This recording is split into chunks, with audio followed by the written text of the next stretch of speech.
Bismillahirrahmanirrahim. Assalamualaikum warahmatullahi wabarakatuh. Nah, sekarang kita belajar lagi untuk membuat aplikasi di modul yang kedua. Nah, silakan nanti dibaca modulnya, kemudian dibaca dengan baik objektif, outcome, dasar teorinya, dan seterusnya. Ini ada satu konsep yang sangat saya rekomendasikan untuk dipahami mengenai single responsibility pattern. Apa itu? Silahkan dibaca sendiri. Insya Allah di kelas teorinya nanti kita akan diskusikan, kita akan bedah lah apa sih yang enggak. Nah, kita akan bedah supaya kita bisa menjadi programmer yang hebat. Nah, intinya di modul yang kedua ini kita akan membuat sebuah aplikasi simulasi kasir ya, seperti yang bisa Anda lihat pada layar. Nah, ini saya zoom dulu biar kelihatan, jadi agak ngelbur ya, tapi nggak apa-apa. Intinya di sini nanti kita bisa memasukkan item barang apa, tipenya barang atau yang lain, saya agak lupa detailnya, tapi nanti kita kerjakan coding bareng. Kemudian jumlahnya berapa, harganya berapa, kalau diklik tambahkan, terus nanti akan muncul di list di dalam ini. Nah, terus hasilnya ini akan muncul totalnya di sebelah bawah. Nah, yang menarik di sini yang perlu kalian pahami adalah ada trik untuk membuat list tabel yang ada di kolom ini. Triknya gimana? Nah, nanti kita akan bedah bareng-bareng.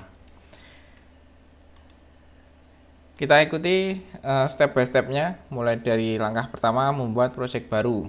Nah, saya kira kalian sudah jago membuat project. Saya running Visual Studio-nya, mudah-mudahan tidak begitu lemot. Saya create new project, kemudian saya pilih template-nya WPF.NET Core, next.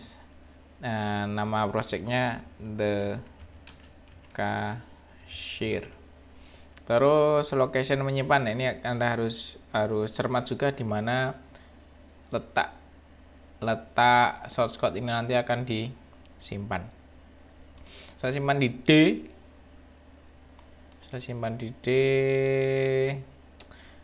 Workspace.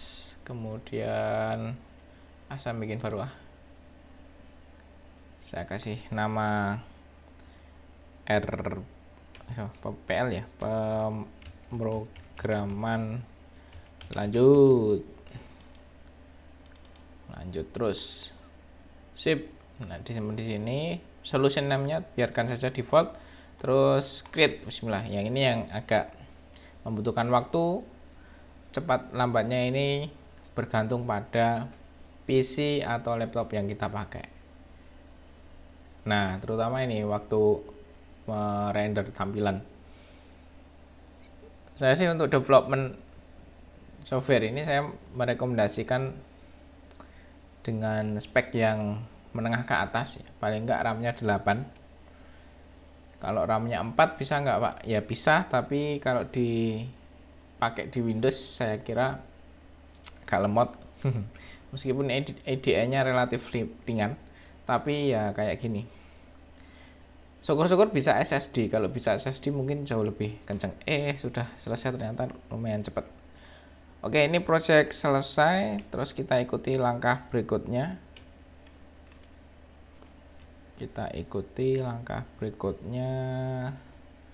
Di sini. Mana ya step by stepnya tadi ya? Oh, ini dia. Step kedua, buat tampilan seperti gambar 2.1.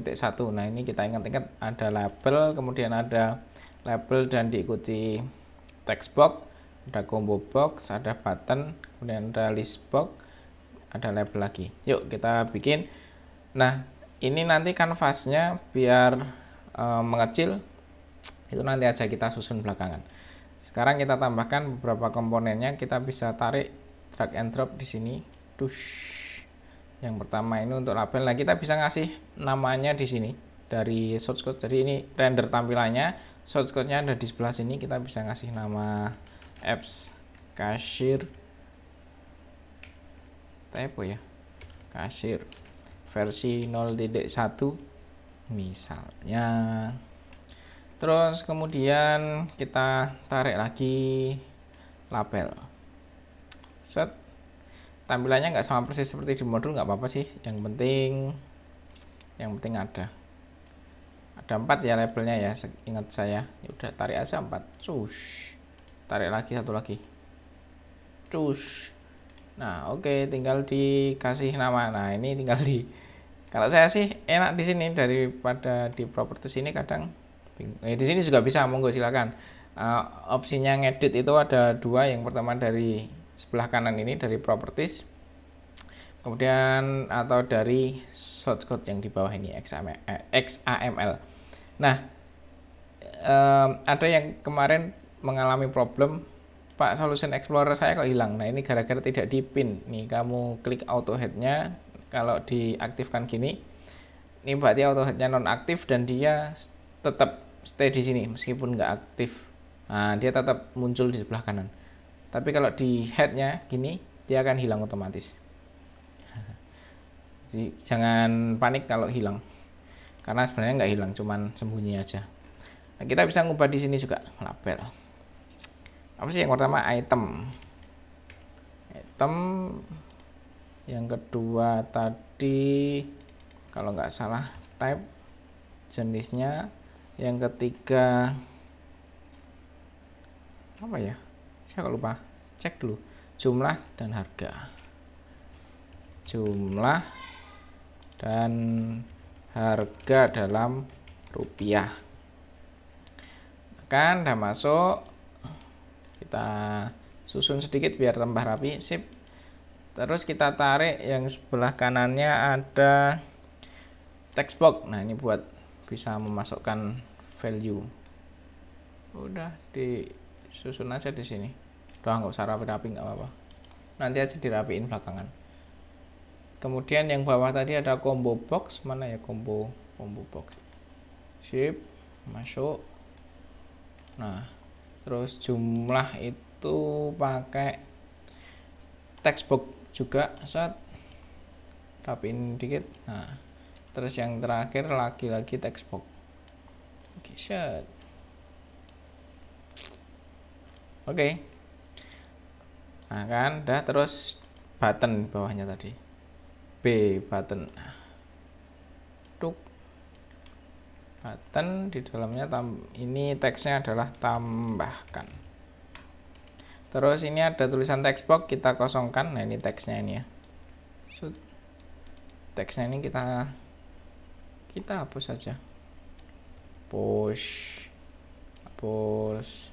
dan yang atas sendiri hapus.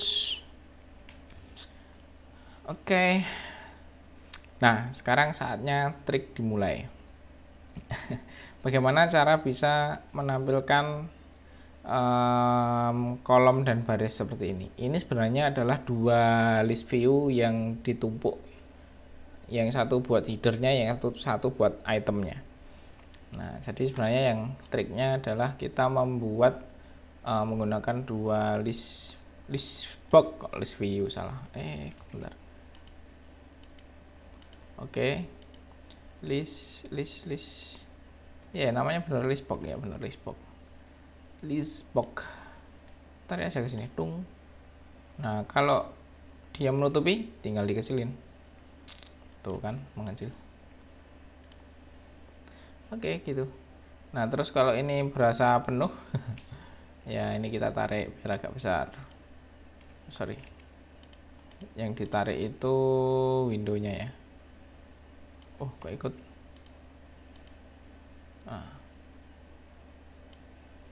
Sip.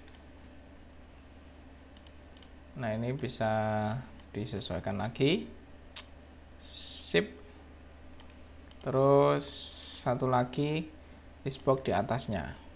Gunanya buat apa, Pak? Nah, nanti sebentar lagi kita akan segera tahu kenapa saya mengakali menggunakan 2 buah listbox yang ditumpuk. Shoo. Shoo. Nah, kelihatan kan? Terus yang bawah ada label untuk menampilkan totalnya. Ada 2 label L. Oke, sip. Di sini teksnya total. Terus ini nanti jadi rupiahnya 2.500. Ini misalnya aja ya. Nah, biar rapi ini kita setarakan. Set. Oke. Nah, gimana caranya biar ini bisa merapat ke kiri? Nah, kita tinggal tarik aja. Tapi hati-hati ya, nanti tampilannya agak berantakan. Tuh. Karena dia layoutnya depends. Nah, kita tarik sedikit sini. Ini aja, tuk. Oke. Tarik lagi. Gridnya itu yang ketarik. Jadi di sini tuh ada grid, kemudian ada window. Nah, ini ya, susunannya itu ada window, di dalamnya ada grid. Nah, yang saya tarik tadi kok nggak mengecil semua, karena yang saya tarik tadi gridnya, jadinya windownya tetap. Nah, sekarang saya tarik, oh ini loh, ini tinggal disanain lagi. Set. Terapin lagi. Set. Terapin dikit. Set. Atau mau agak ditengahin juga bisa. Set. Nah, cukup. Oke. Nah, sementara kita save. Yang penting hasilnya mirip-mirip dengan ini gitu aja sih, nggak usah terlalu sama persis. Oke ya, clear, dan ini sudah selesai. Nah, sekarang kita lengkapi naming variabelnya. Caranya gimana? Kita perhatikan di link code yang saya sampaikan di sini di modul. Silahkan diklik. Kemudian, nah ini adalah tampilan source code-nya. Nah, yang perlu kalian perhatikan itu adalah kita ambil ID-nya ya. Sekali lagi kita ambil ID-nya. Misalnya ini text box, ini ada name-nya, item text box. Kemudian ini ada button, ada name-nya add button. Kenapa kita harus perhatikan ini? Kalau masalah angka-angka, margin dan sebagainya itu bebas saja, nggak usah terlalu dipikirkan karena pasti akan berbeda. Tapi kalau add button ini nanti berpengaruh pada saat kita ngoding ngasih logiknya. Nah, kenapa saya tampilkan source code-nya ini supaya kalian bisa mencomot inti-intinya, diambil ID-nya supaya nanti bisa diterapkan di sini. Misalnya ini ya, item ini text box ini punya ID karena nanti harus dikontrol dari sisi logik. Maka di sini kita lihat label item itu text box-nya namanya item name box. Nah, cara ngasih namanya ada di properties sebelah kanan. Properties. Nah, klik dulu. Kemudian properties, nah ini ya name-nya. Item name box. Atau kamu bisa ngetik langsung di sini juga bisa. Kita praktekkan. Kemudian ini misalnya combo box. Nah, combo box ini ada name-nya tab box. Kita praktekkan. Combo box. Kita bisa ngoding langsung di sini. Name-nya item box. Bener nggak? Oh, tab box salah. Tab box.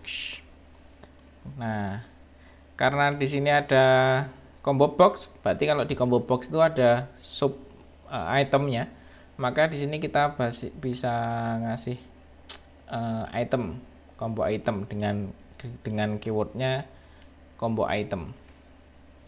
Caranya gimana? Caranya ini kita bikin supaya closing statementnya terpisah. Nah, sudah terpisah kan, tinggal kita enter, terus kita tambahi item, combo item, combo item, combo item.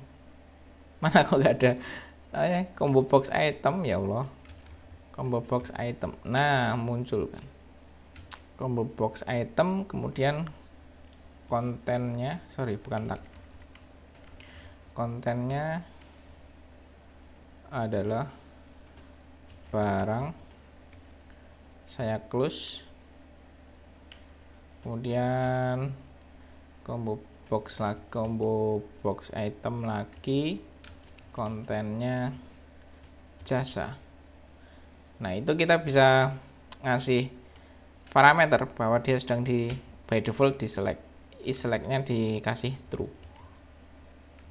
closing. Nah, dia akan otomatis pura-puranya by defaultnya jasa. Ini ada yang typo, type harusnya TYP. Oke, sip. Nah, terus berikutnya di bagian jumlah mana ya, jumlah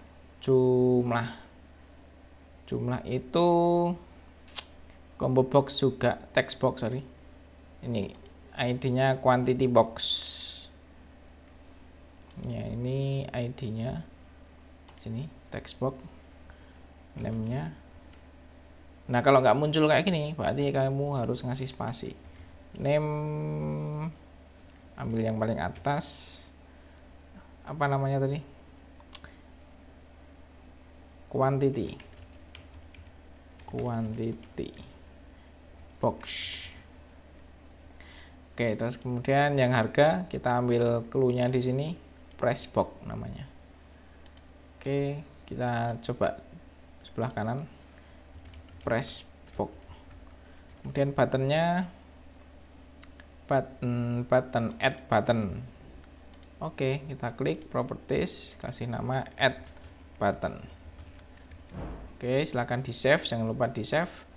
Kemudian ini karena kita mau kontrol, maka dikasih ID juga, labelnya total label. Udah, kita ketik aja namanya total label. Nah, ini sekarang saatnya yang harus diperhatikan, bagaimana cara bisa membuat ini jadi seolah-olah kolomnya dibagi menjadi 4, 1, 2, 3, 4. Yang pertama, kita mau munculin di bagian atas ini item, quantity, price, dan subtotal. Caranya ini kita munculin aja di sini. Ini pakai di dalam list box itu kita kasih grid dulu, kemudian nanti dikasih bikin definisi kolomnya, terus diisi teksnya. Yuk kita bikin yuk. Bentar. Kita bikin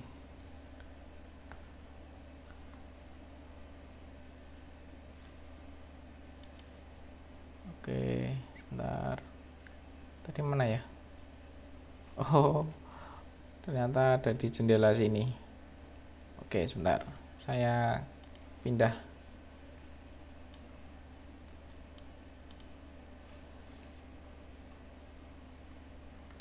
Oke, sip. Tadi yang mau kita kontrol itu yang sebelah sini, berarti list box yang, perhatikan ya, ini harus di select dulu, list boxnya di select. Nah, ini yang ini, yang sebelah bawah. Kalau tempat kamu mungkin berbeda, tapi nggak masalah. Yang penting kita mau mengatur list boxnya. List box, kemudian di dalamnya kita kasih grid. Oke, di close. Setelah itu kita kasih parameter column definitions. Oke, kita definisikan kolomnya.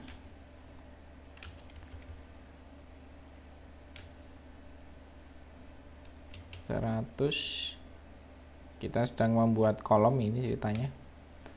Kemudian karena 4 kolom ya, kita copy aja. Kalau pengen apa namanya, imbang semua ya tinggal dikasih 100 semua. Kalau kita kasih angka 50 yaitu nanti akan tuh kan kelihatan di bagian sini akan mengecil. Sini juga 50 juga bisa, terus sininya 50 atau sini 75. Nah gitu. Oke kan? Oke. Nah sekarang di bawahnya ini kita kasih teksnya, kita kasih teks blok di mana di kolom pertama, indeks pertama. Teksnya apa? Teksnya item, alignmentnya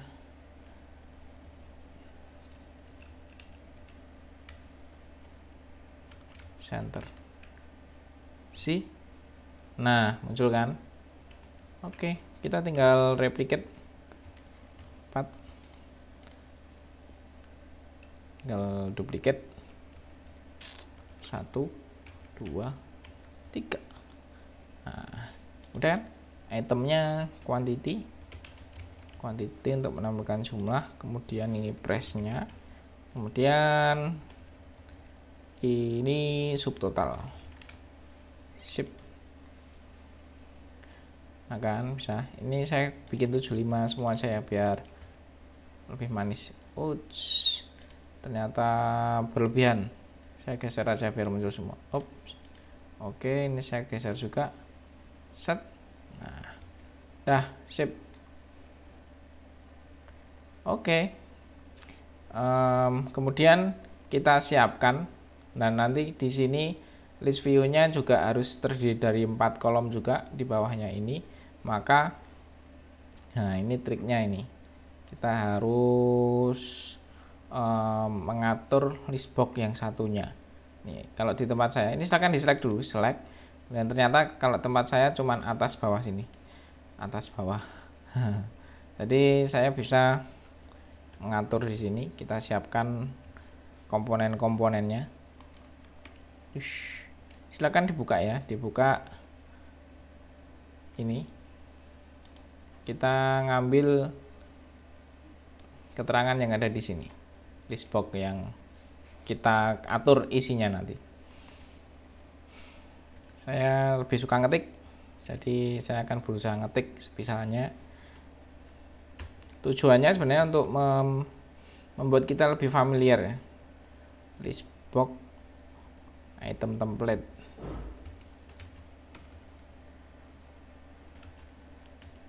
List box item template. Nah udah muncul, di dalamnya kita kasih data template karena kita mau membinding value dari sisapnya ke XAML. Di dalam data template kita bikin grid lagi. Kalau kamu bingung ini sebenarnya buat apa, udah bikin aja, nanti lama-lama juga tahu. Nah, rule number 1 itu untuk belajar programming itu jangan banyak tanya, wah ini buat apa sih gitu. Rule-nya adalah udah kerjain aja. Itu serius. Saya dulu belajar programming juga kayak gitu. Yang penting setiap hari ngoding, entah itu paham apa enggak.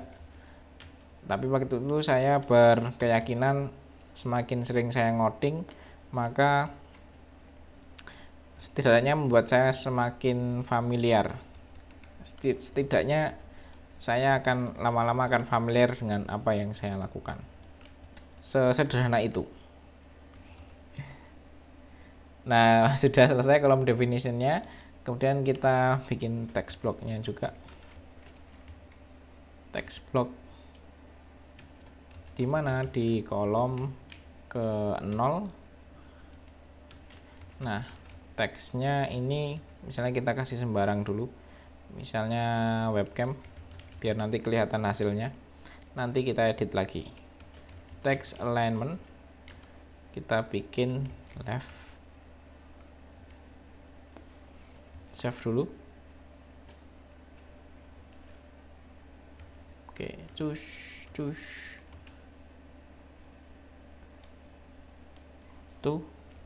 2, 3. Quantity 2, price misalnya 2000, totalnya berarti 4000. Ini cuma sampel aja, sampel alias contoh.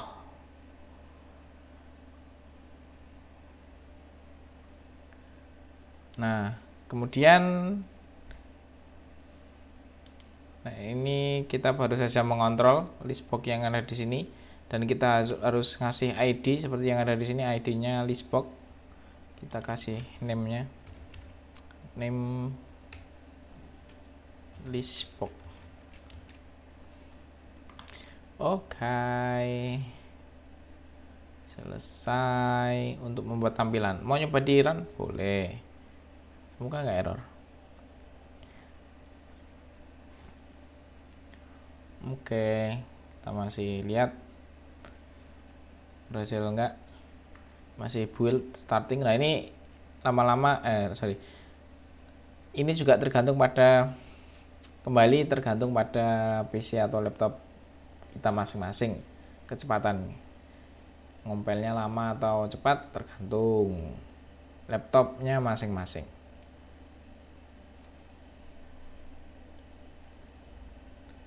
Nah ini sudah berhasil running,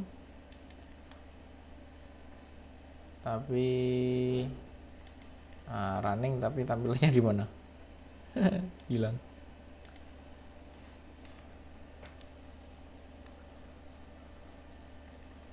Oke, ini nggak ada error kan ya?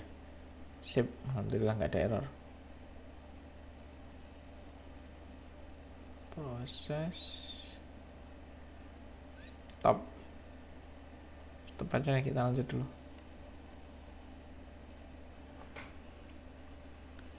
Nah iya ya, kenapa nggak muncul ya? Running lagi deh. Nah jangan-jangan sembunyi deh. Nah kan dia ada di desktop saya yang satunya, jadi saya menggunakan desktop. Oh enggak, oh ternyata tadi belum selesai compile. Nah muncul teman-teman.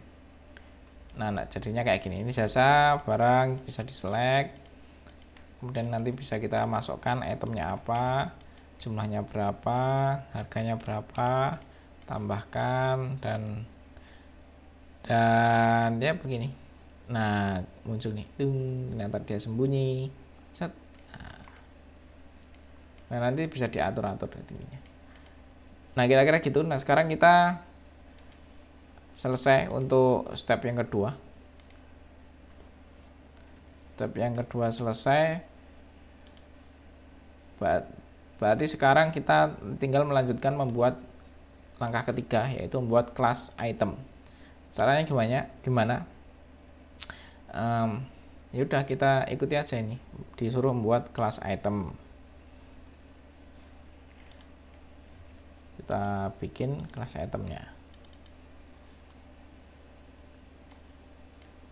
Caranya kita pindah ke kanan dulu, kemudian di project ini klik kanan. Ya saya kira semuanya sudah paham ya. Terus new, mana new?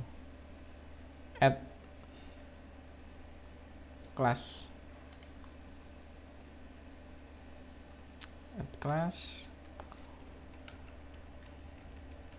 terus item. Oke, add. Nah selesai.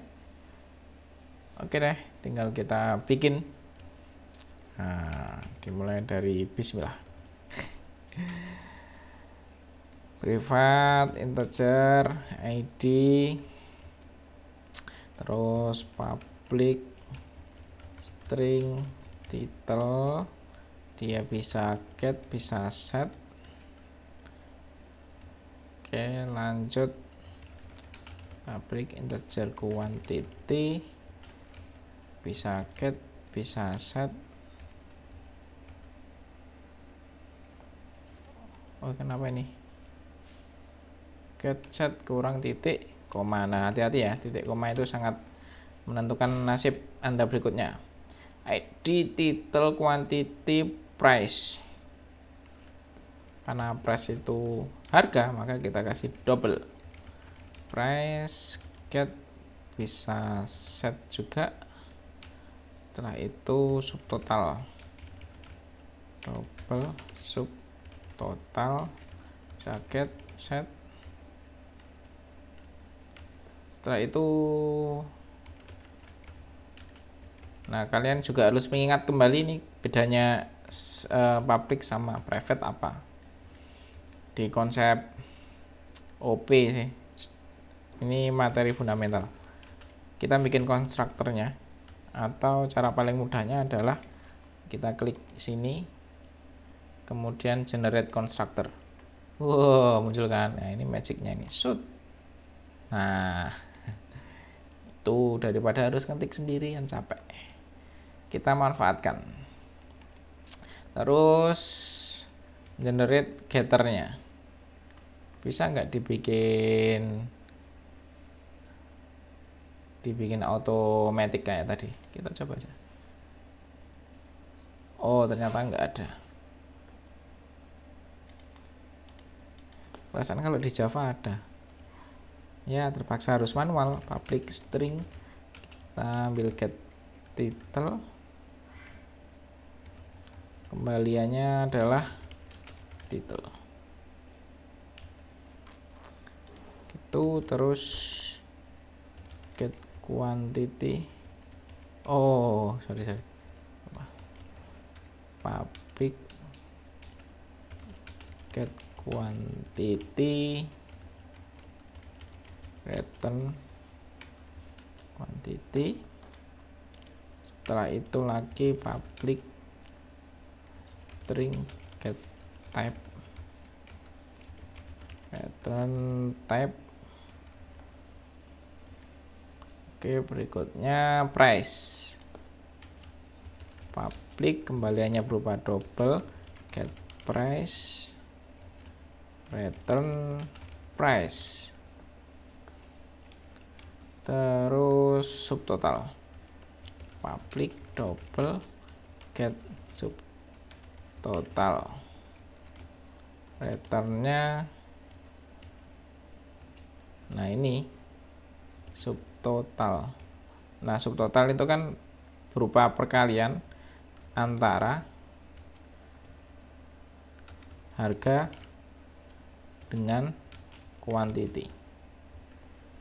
Nah, ini logiknya di sini. Logik. Nanti harus dijelaskan pada readme, pada readme. Oke, dan selesai untuk langkah ketiga. Terus langkah keempat, buat kelas kalkulatornya. Oke, kita bikin kelas lagi. Di sini klik kanan, add, mana sih, kelas kalkulator.cs.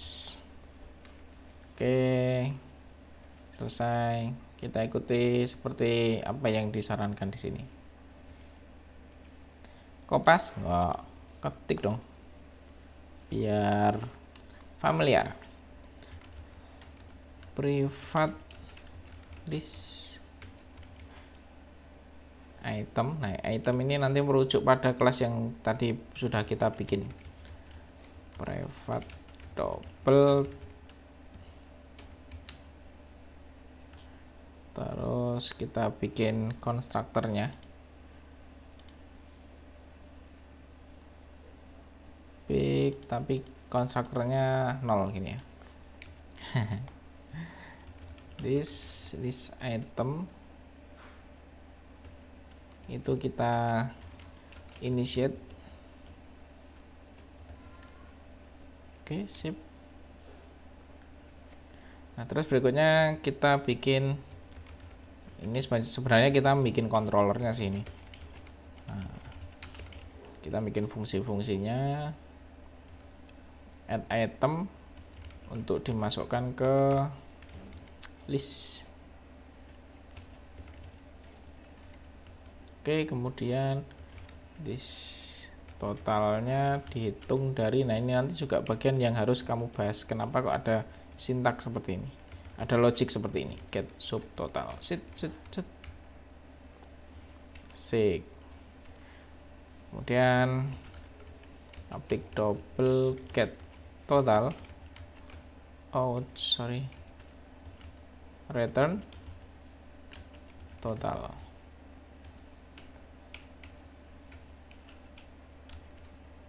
Public list item get outs ke mana, list item return, dikembalikan list itemnya, list item, sip. Alhamdulillah, langkah keempat selesai. Terus kita langkah kelima, ini langkah terakhir nih, ubahlah kode utama pada main window. Udah, kita ikuti aja seperti yang disarankan. Udah, ini ya, di sini main window.xml.cs. Kalau Anda kehilangan arah, sebenarnya itu ada di dalam sini, main window xml, kemudian ada di sini.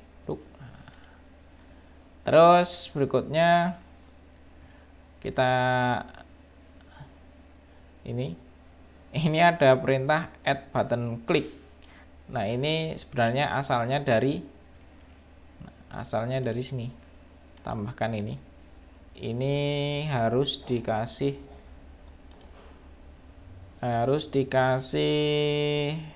trigger properties ya, ini ya triggernya. Kalau diklik dia akan mengeksekusi fungsi add button click.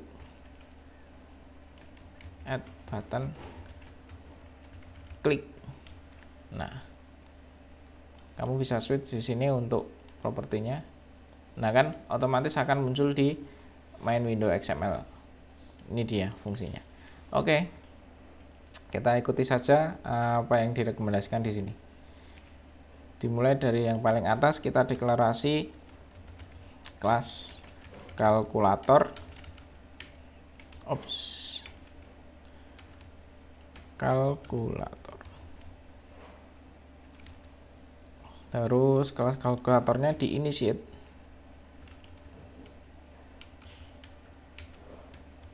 new kalkulator. Kemudian ada lagi, kita membuat, nah, kita lihat source code-nya.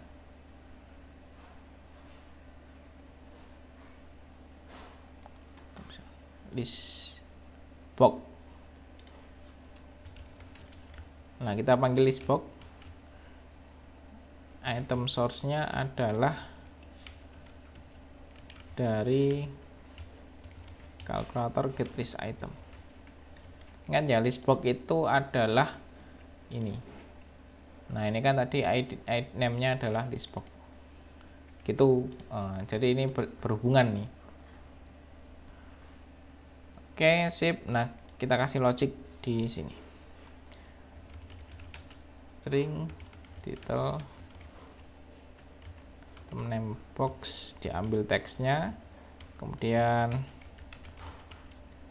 quantity kita parsing dari string menjadi integer supaya nanti bisa dikalkulasi. Quantity box diambil teksnya, kemudian string tabnya diambil dari tab box, item apa yang sedang diselect, diambil teksnya. Terus, nah ini dihitung, karena menghitung price, jadi kita parsing dari string menjadi price box ya, dari string menjadi double. Nah, oke. Kemudian kita bangun item yang mau ditambahkan, kita kasih ID-nya random, sorry, next, title-nya, quantity-nya, tab-nya, press. Title itu ngambil dari sini, typo, title, set, udah gitu. Nah, kok error pak? Karena no argument given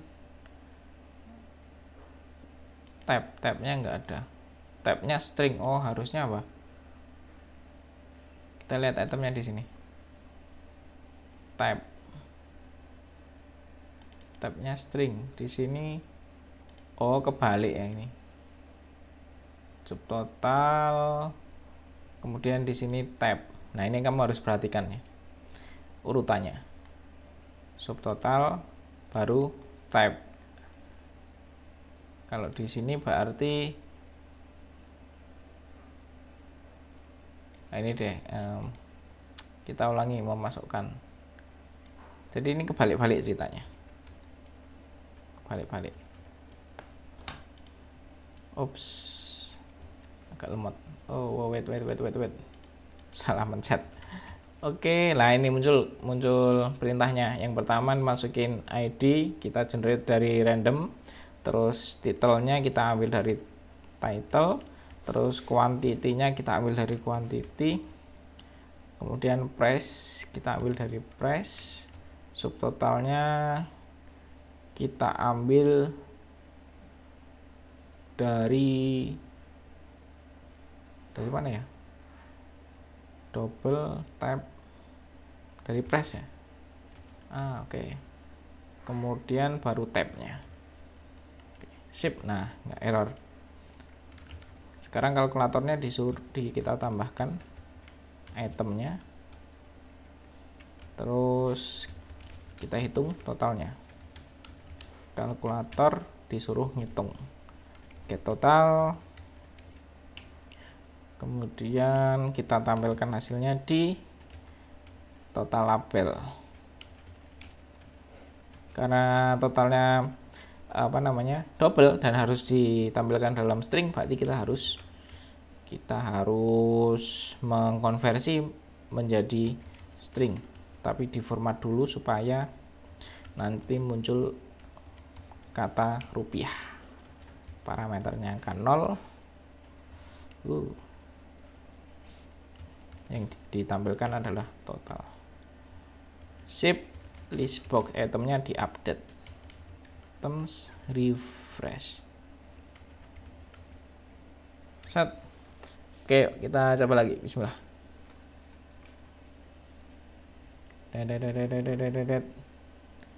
Error. Alhamdulillah. Tidak. Item, misalnya kita beli lampu berupa barang, jumlahnya 2, harganya 3.000. Kita lihat hasilnya. Ups, ternyata ada error. Gak apa-apa, santai aja. Nanti kita bedah kenapa error. Pasti ada petunjuknya. Nah, dia langsung dikasih tahu expression unheld, input string was not in correct format. Nah, input string was not correct format. Oh, ini typo beneran kan. Harusnya ini adalah, ini saya stop dulu. Stop. Harusnya ini adalah kurung kurawal. Yuk lagi. Jadi kalau ada error, jangan panik, jangan khawatir, karena IDE yang baru, IDE sekarang itu sudah smart. Lampu tipenya barang, jumlah 2, harganya 1.000 misalnya, berarti nanti muncul 2.000 harusnya kan. Ini biar kelihatan, kita turun dikit. Nah, set. Loh, ini kok webcam. Nah, nanti kita edit, tadi belum selesai. Kemudian misalnya kita masukin jasa antar, barangnya jasa satu aja biayanya 2000. Loh kok webcam lagi? Nah, harusnya kan ini dimasukkan nilainya ini. Nah, itu karena kita tadi belum melakukan binding. Caranya, nah ini source code-nya yang benar itu ada di mana ya tadi ya? Di sini ya. Oh, ini di sini. Nah, ini loh, kita tadi kan masih membuat ininya sebagai statis ya, text binding. Padahal ini harus di binding. Dibanding dari mana? Dibanding dari item. Yuk kita coba yuk. Kita ubah dikit. Kita stop dulu. Oh, sorry, stop. Terus, nah di sini. Mana yang tadi ya? Oh, ini webcam. Ini kita pakai binding, teknik binding. Oh, nah dibanding apanya, yang dibanding title. Sangat mudah, tidak ada yang sulit, yang penting mau nyoba aja. Title, quantity, terus price, terus subtotal. Nah, ini sebenarnya bindingnya ini ngambil dari item ini kan, makanya ini harus sama persis, title, quantity, price, subtotal. Gitu. Kita coba ya. Bismillah. Yoi. Item radio. Udah lama nggak dengerin radio. Jumlahnya 1, harganya 5000. Tambahkan terus. Oke, kita ini dulu set. Nanti silahkan kalian modif tampilannya biar pas ya. Nah, muncul radio jumlahnya 1, harganya 5000, subtotalnya 5000. Sekarang kita tambahi lampu, jumlah barangnya 3, harganya 3000. Berarti kalau ditambahkan muncul angka 9000. Kalau di total jadi 14000. Bener nggak? Ya bener kan? Kuantitinya 3, price-nya 3000, subtotalnya berarti 3 kali 3000 9000, terus totalnya adalah 9000 tambah 5000. Begitu. Mudah kan? Mudah. Kalau ketemu error jangan khawatir, pasti ada petunjuknya untuk dieksekusi lebih lanjut. Terima kasih, mudah-mudahan video yang dibuat ini bisa membantu. Nah, tugas kalian nanti setelah selesai membuat, kalian harus bisa menjelaskan, 1, upload ke GitHub, 2, kamu tulis di README apa yang kamu kerjakan, kemudian jelaskan source code yang termasuk penting dan harus dijelaskan. Terus jangan lupa di submit lagi ke Brandmaster. Oke, saya tunggu hasilnya, semoga berhasil. See you next.